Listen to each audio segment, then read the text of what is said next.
buenas noches.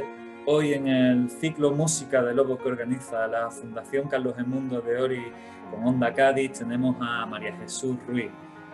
María Jesús Ruiz es doctora en Filología Hispánica, profesora de la Universidad de Cádiz y entre sus líneas de investigación está el siglo de oro, la literatura del exilio o la tradición oral. Pero en los últimos tiempos María Jesús se ha cansado de las nuevas normativas de publicaciones académicas más preocupadas en confusos baremos de puntuación que en la transmisión real de conocimiento. Y eso es una suerte para el resto, porque ahora podemos disfrutar de su erudición en los artículos que recoge en la revista digital Cao Cultura o en sus dos últimos libros publicados, que son El Mundo sin Libros y el que hoy presentamos, Lo contrario al olvido, ambos editados por La Miñarra. Bueno, antes de destacar del libro la hermosa ilustración de la portada de Chencho Zocar, y vamos a adentrarnos poco a poco en Lo contrario al olvido, que es un compendio de artículos divididos en 4 partes: Los caminos del patrimonio, Memorias pluscuamperfectas, Devuélveme la voz y una última de entrevistas que ella titula Instrucciones para recordar. Es un libro que habla de patrimonio, de memoria histórica, de tradición oral, pero también de los viajes y las vivencias personales de la autora en busca del hallazgo.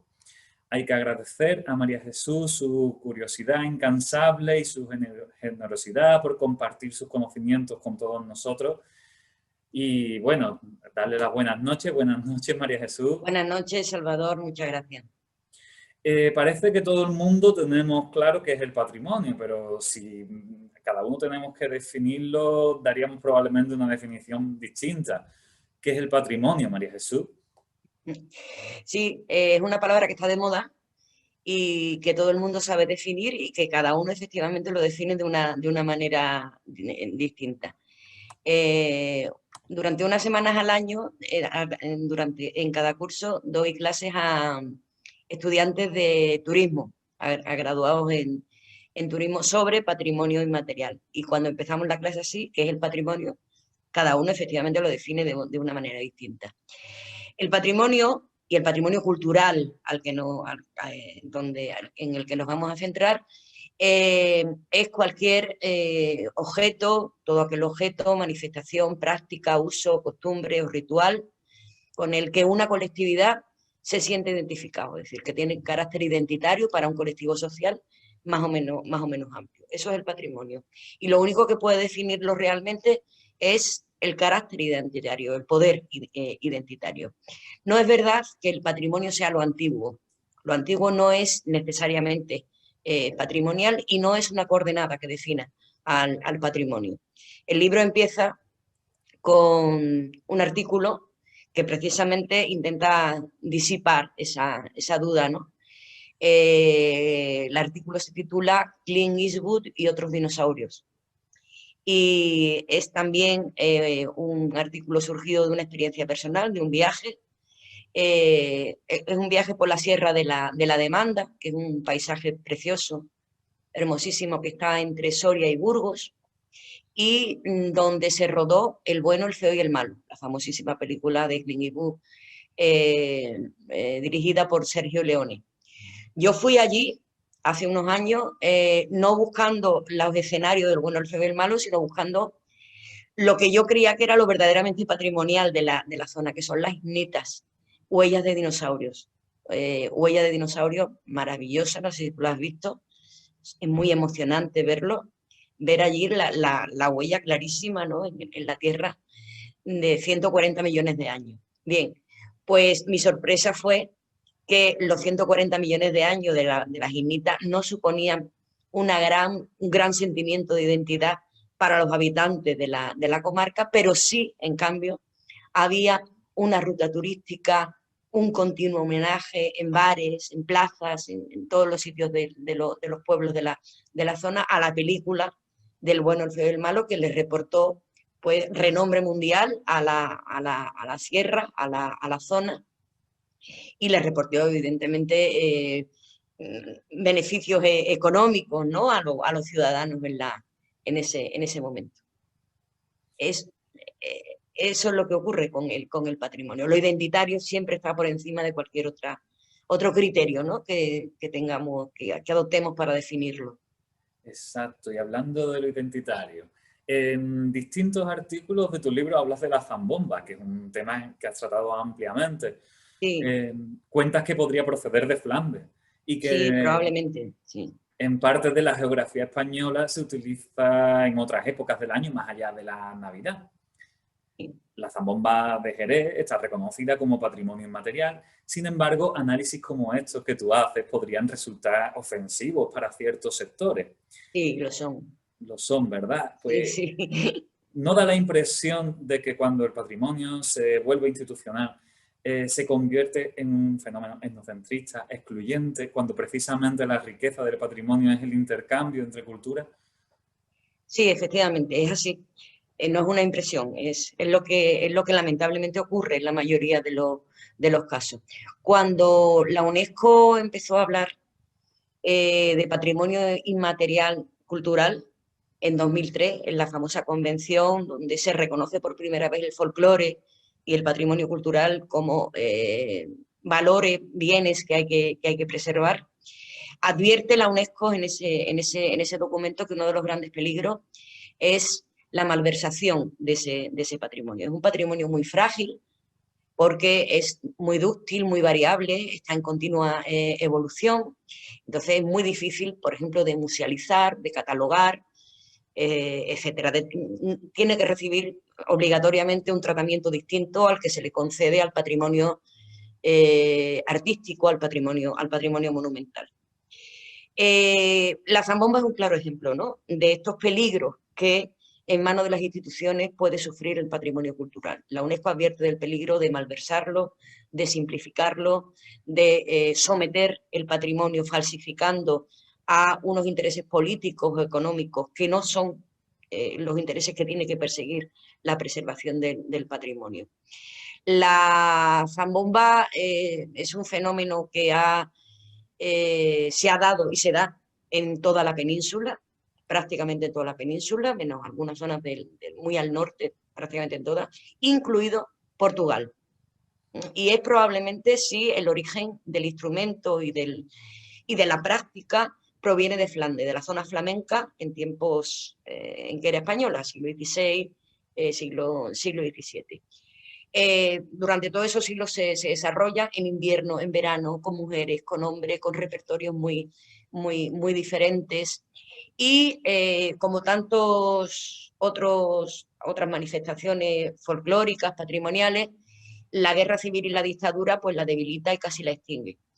En los primeros años de la transición, las instituciones mostraron muchísimo interés, la ciudadanía en general, en recuperar todo eso que había sido acallado, silenciado por el franquismo y que ahora y que en ese momento en la transición se recuperaba como emblema de los nuevos nacionalismos, emblema de las nuevas identidades que habían sido arrebatadas, y la zambomba en los años 80 recobra una vitalidad perdida.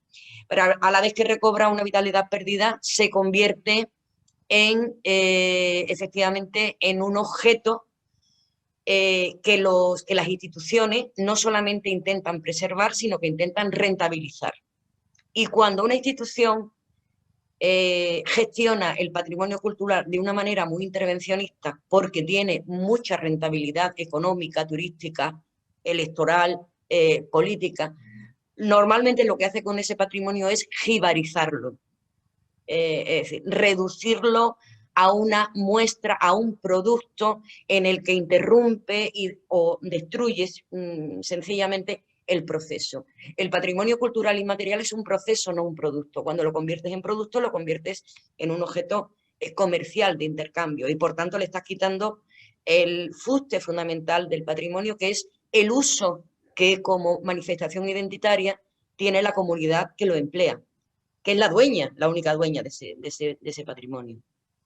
Sí, Sí, estamos viendo en los últimos tiempos también la incorporación del patrimonio literario sí, al turismo cultural, ¿no? Hay sí, ciudades muy vinculadas a la literatura, como son Oviedo, con la Vetusta de la Regenta, o regiones como la Castilla de Don Quijote, sin ir más lejos. Cádiz es una ciudad muy literaria, pero si bien esta incorporación del patrimonio a nuestra panorámica de ciudad aporta quizás una sentimentalidad, rasgos que, por ejemplo, la historia o la arquitectura, el estudio de la historia o de la arquitectura de manera académica o científica no puede aportarnos, estamos viendo ciertas tropelías, ¿no?, de las que tú te ríes en tu libro. Sí. ¿Qué debemos hacer para que la valorización del patrimonio literario sea algo nutricio y no descalabro? Con el patrimonio literario ocurre exactamente igual que con el patrimonio folclórico, con el inmaterial.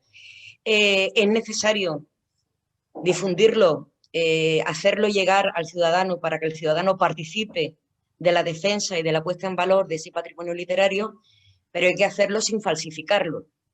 Entonces, la tentación de simplificarlo, de falsificarlo, de convertirlo en un producto turístico es muy tentadora, porque produce, da resultados muy, muy inmediatos.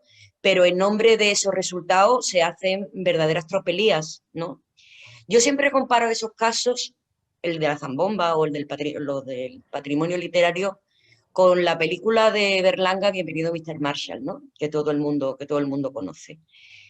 Berlanga es un visionario, ¿no?, en sus películas. En Bienvenido Mr. Marshall, el pueblo es Guadalís de la Sierra, Villar del Río en la película, que por cierto, Guadalís de la Sierra, al que suelo ir todos los veranos porque tengo buenos amigos allí, colegas, el patrimonio más identitario del pueblo es la película de Berlanga.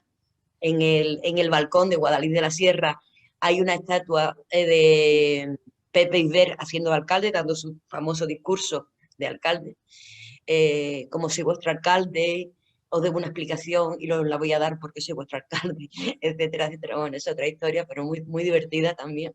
Creo que algo cuento también. Bueno, y decía,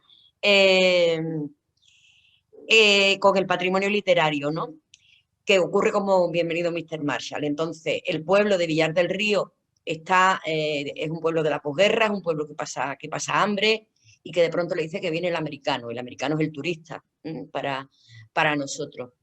¿Y cómo vamos a recibir al americano, al que nos da dinero? Pues ofreciéndole aquella imagen que el americano espera tener de nosotros. Por tanto, nos olvidamos de nuestra verdadera identidad, nos olvidamos de quiénes somos realmente y nos disfrazamos de lo que espera encontrar el americano. Entonces, todo el pueblo se viste de flamenco y el cartón piedra de balcones así tipo sevillano cubre los desconchones de las paredes del pueblo y la verdadera fisonomía del pueblo. Eso es lo que se está haciendo continuamente con el patrimonio. Con esa pregunta del patrimonio literario supongo que te refería fundamentalmente a un artículo que se refiere a la ruta del Quijote, que se titula Un lugar de la Mancha llamado Macondo, ¿no?, donde cuento cómo efectivamente, coincidiendo con el centenario del Quijote, pues el gobierno de Castilla-La Mancha emprendió un proyecto primero de investigación y luego de puesta en práctica de esa investigación. Contrató a matemáticos, a especialistas de teoría del sistema, para que determinaran, no a filólogos, ¿vale? Para que determinaran dónde estaba exactamente el pueblo de donde había partido Don Quijote, ese lugar de la Mancha, de cuyo nombre no quería acordarse Cervantes, dónde estaba exactamente la cueva de Montesinos, cuántos kilómetros había desde el cruce de caminos donde encuentra Don Quijote, Ángulo el Malo, hasta el pueblo donde pernocta aquella noche. Una locura, ¿no? Y trazaron una ruta en ese sentido, sin advertir, es decir, sin caer en la cuenta, sin que se les pasara por la cabeza que la geografía del Quijote es una geografía literaria y que por tanto no puede estar sujeta a los parámetros matemáticos de teoría de sistemas que se emplearon. Otro de los temas del libro, de muchos de los artículos, es el tema del feminismo. A raíz del 8M hemos visto una revitalización de los movimientos feministas. Sin embargo, desde los discursos, desde el discurso mediático, se ha dejado de lado al ámbito rural, por ejemplo, al continente africano, por supuesto. Y en uno de tus artículos hablas de las viudas de vivos y viudas de muertos en Galicia y tratas el carácter libertario de la mujer gallega, de su ámbito rural, o del rito que se lleva a cabo en Tanzania, donde las mujeres conviven en sororidad desde hace siglos, antes de que nosotros supiéramos qué es esa palabra, ¿no? Entonces, mi pregunta es, ¿qué nos perdemos al dejar de lado esos conocimientos que zonas periféricas, ¿no? Lo que lo mediático considera periférico, no atiende? ¿Qué estamos perdiendo, ¿no? Hay varios artículos que abordan eso, porque a mí me interesa mucho como feminista el no quedarme en la superficialidad de las consignas feministas, que son las que irremediablemente están sosteniendo ahora, ¿no? el pensamiento feminista. Es normal que el feminismo se fundamente en su tratamiento cotidiano y de divulgación, es normal que se fundamente sobre consignas, sobre directrices unívocas y que evite en ciertos casos la reflexión, la ambigüedad, la crítica. Rosa Montero decía en un artículo reciente, la mujer ha estado aquí y ahora está aquí, funciona como péndulo. Entonces el movimiento del péndulo ha sido muy violento, muy brusco, ¿no? Y tenemos que esperar a que el péndulo esté en medio. Quiero decir con eso que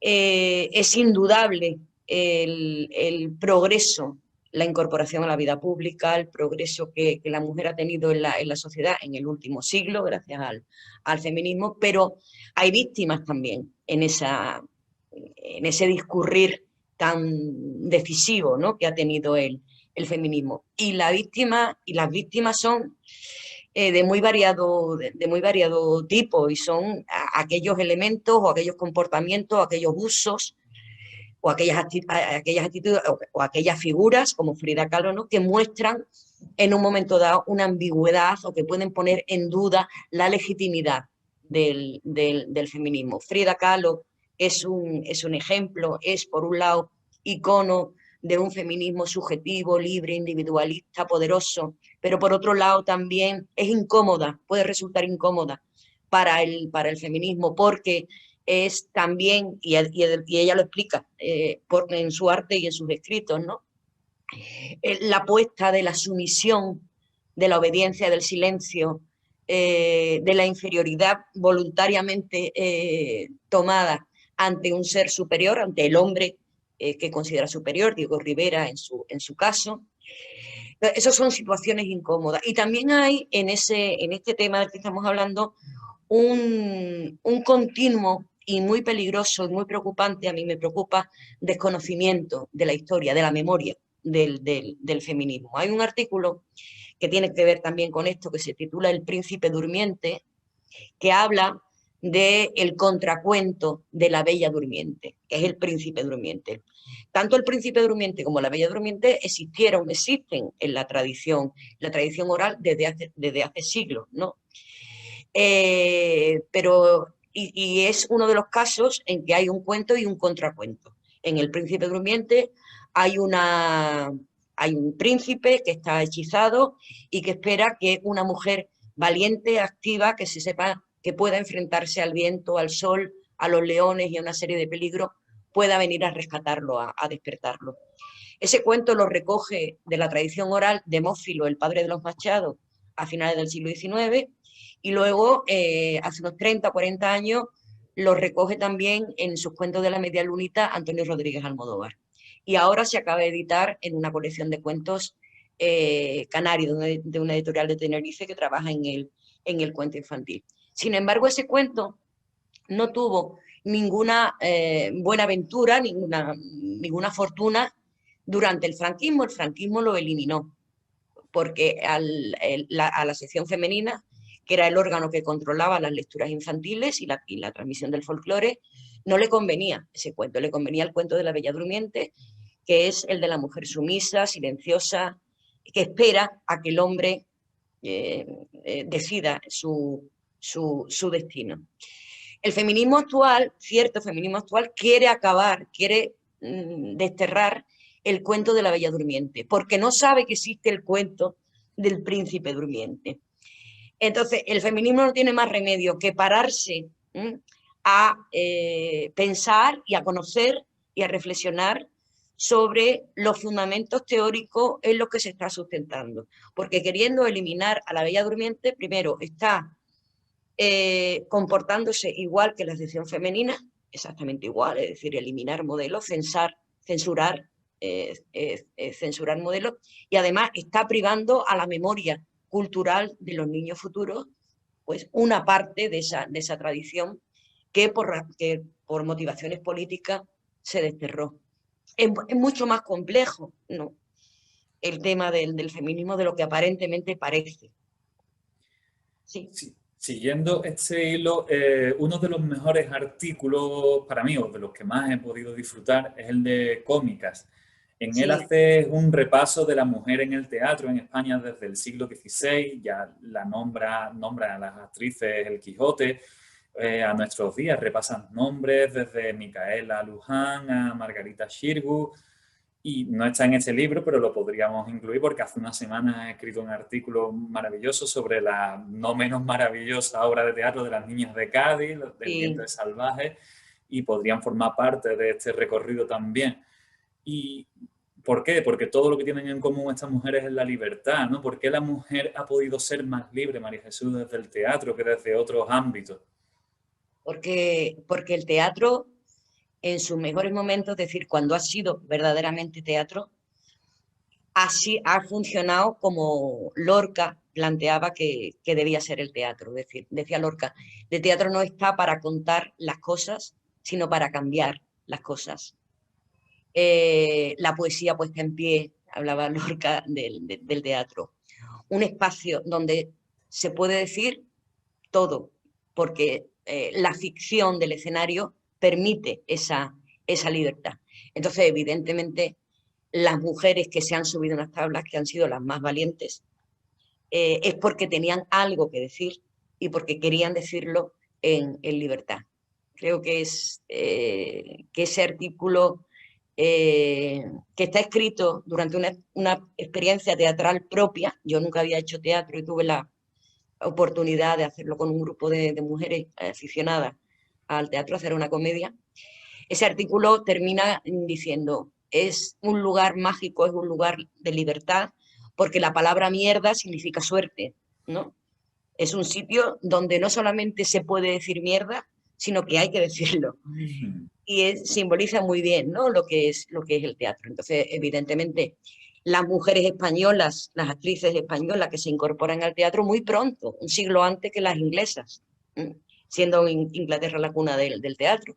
A finales del siglo XVI hay mujeres incorporadas al teatro. Entonces son mujeres excepcionales, son mujeres que tienen la decisión, la voluntad de tomar la palabra y decir algo de lo que tienen que decir. Son mujeres, por ejemplo, hay una compañía de mujeres a finales del siglo XVI, principios del XVII, que le pide al alcalde correspondiente que las deje actuar, porque había mucha reticencia a que actuaran las mujeres.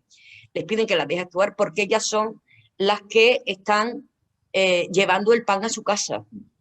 No tienen marido que nutra el hogar, y lo que ellas saben hacer mejor es actuar. Entonces, ese es, ¿no?, el resumen un poco de la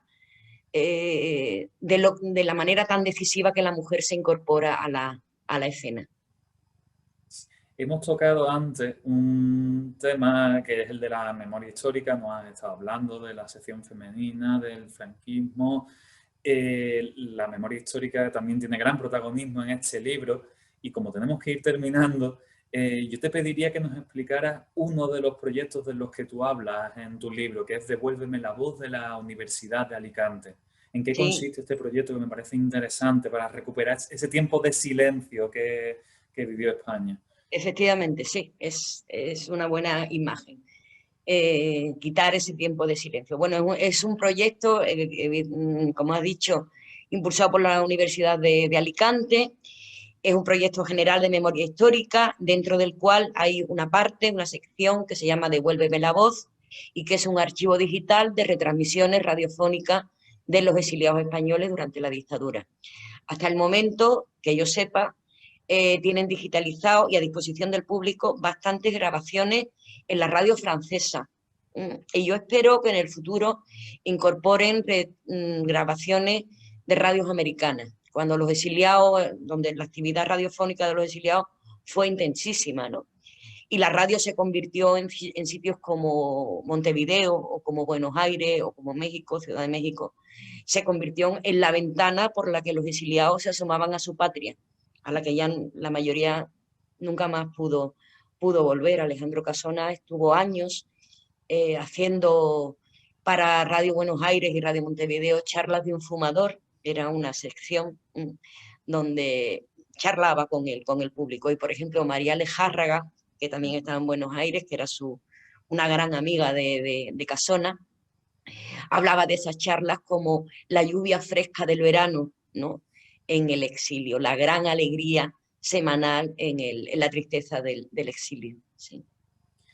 Bueno, María Jesús, pues nos quedamos sin tiempo, entonces yo te pediría que nos leyeras uno de los artículos de tu libro para cerrar este Música de Lobo.